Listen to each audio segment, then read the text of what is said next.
So there are 4 reasons why you can't get speech therapy services right now in 2024.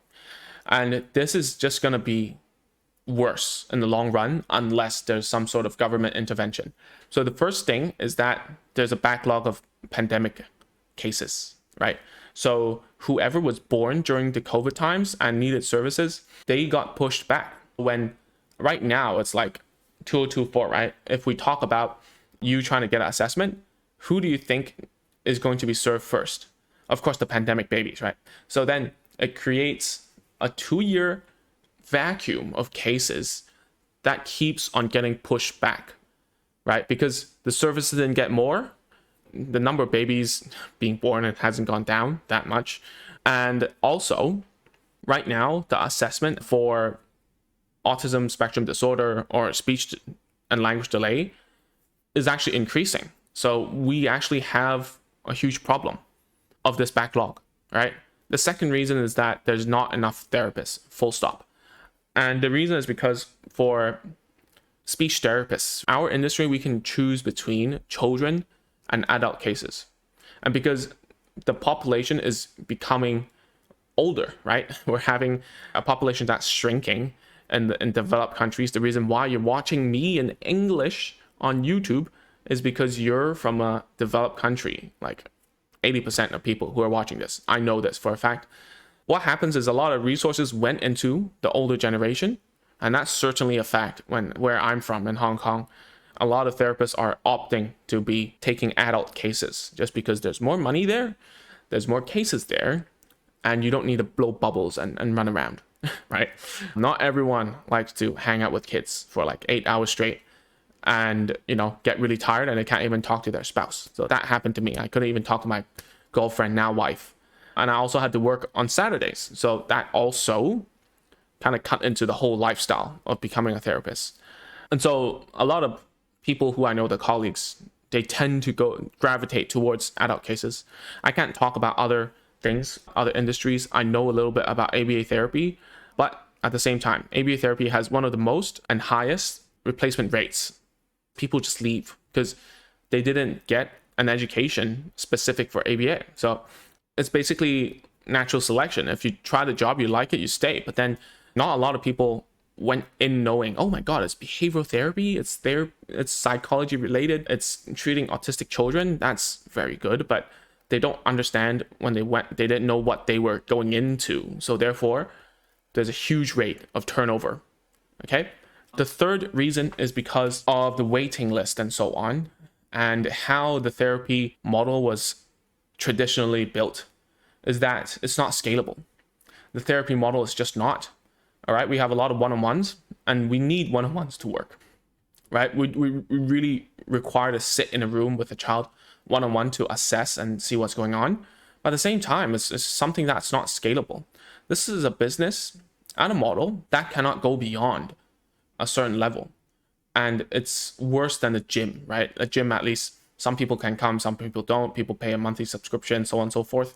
But a therapy model is that once you're at capacity, you can't do anymore. And so that's one of the leading causes to why you can't get speech therapy services, is because you're always waiting for someone to graduate. But the problem is, if a child is delayed, most of the time they will require, at the very least, to have 6 months of therapy in the best case scenario. So if we're talking about the percentage of best case and worst case scenarios, you need to wait at least 6 months. And therefore, we're not pumping enough therapists out there. People are quitting.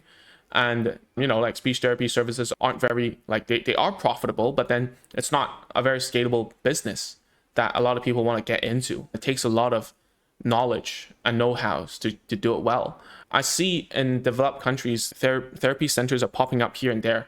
I've been to, and I've seen therapy centers in Indonesia, and I can tell you that most of them don't really know what the heck is going on. I mean, the therapists themselves. So if you're trying to scale a therapy clinic, it's super hard because a lot of resources have to go in to teach a therapist from ground up. And even when I started, after I got my master's degree, doesn't mean that I'm automatically capable to deal with all cases. It's not. I needed a lot of help from my supervisors to teach me a lot of stuff. So that's just the reasoning behind it. And that's why when the therapists get questions that they don't know how to answer with parents, it really hurts their ego. And it becomes like a cycle of, oh, they're not good enough, I shouldn't be doing this. They change jobs, turnover rate, a new one comes, and it's a bad experience for everyone. So I'm not poo-pooing on the whole clinic model. I'm just saying that it's hard. It's really hard. I've been poached a few times to open a clinic. I know what work needs to go in to make this a superb service. Okay. And the last thing is what I just said. It's just high educational standards for any type of therapy work. So myself, I have a master's degree. Not everyone has a master's degree. We had that year of my graduating class, we had 45 people going in and 27 people going out. And, I think law school or whatever professional services, they won't have such a low graduation rate. And that's because as the people go into speech therapy, they're like, oh my God, actually like 80% of the time I'm blowing bubbles and trying to sing songs with kids. Which part of that is professional? And you also get like 90% of my classmates and my colleagues are women. So what happens is that they cannot sustain such a high workload and they go into part-time and they also become moms, right? When that happens, they might even quit and you're left with like 10% or less of male people like myself. But then the problem is you don't earn a lot as a speech therapist. That's number one. Number two is like with such high educational standards, right? People who I know have doctorates, like PhDs, the guys, and they move into a teaching job, right? They cannot look at themselves in a suit blowing bubbles until they're like 40 to 50. And I'm just being honest, that's how I feel as well, right? And that's why I'm making videos.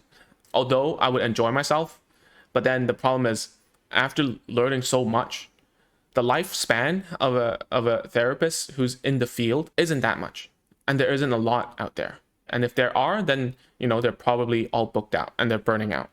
If you don't trust me for some reason, go to Reddit and look at the speech therapy or ABA therapist subreddits. It's always about like therapy burnout, a lot of written documents, people who are actually like having master's degrees, PhDs, smart people, hardworking people, and they're dying. And that's why you probably cannot get speech therapy services. And what should you do as a parent when you're struggling? The first thing is this whole channel was designed to teach parents. So if you're a therapist watching this, by all means, learn as much as you can. But all this was made for parents. And the reason why is because after the pandemic, I realized we really need parents to know what the heck is going on and how to treat children in their own homes, or else we'll never break out of this model.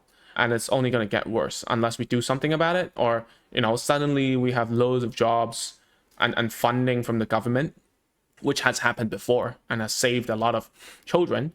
But at the same time, all I hear right now as of 2024 is the lack of services in the USA, UK, Canada, Australia, even in developing countries like Indonesia, Malaysia, and not to mention like really expensive places like Dubai, Hong Kong, Singapore.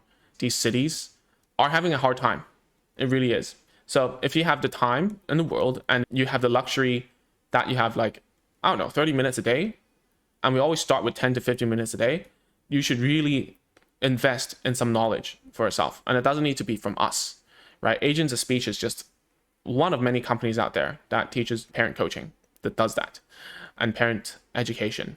So if you want to learn with us, by all means, you can go to www.agentsofspeech.com/course and you can get free online courses that start from 0 words all the way up to sentence building and more, right? We tackle a lot of problems in there, and you'll find a bunch of parents, around 7,000 something right now as of this recording. You can go there and ask parents there about how they got to where they are. Okay, so that's it for this video. I hope to see you in the next one. See ya.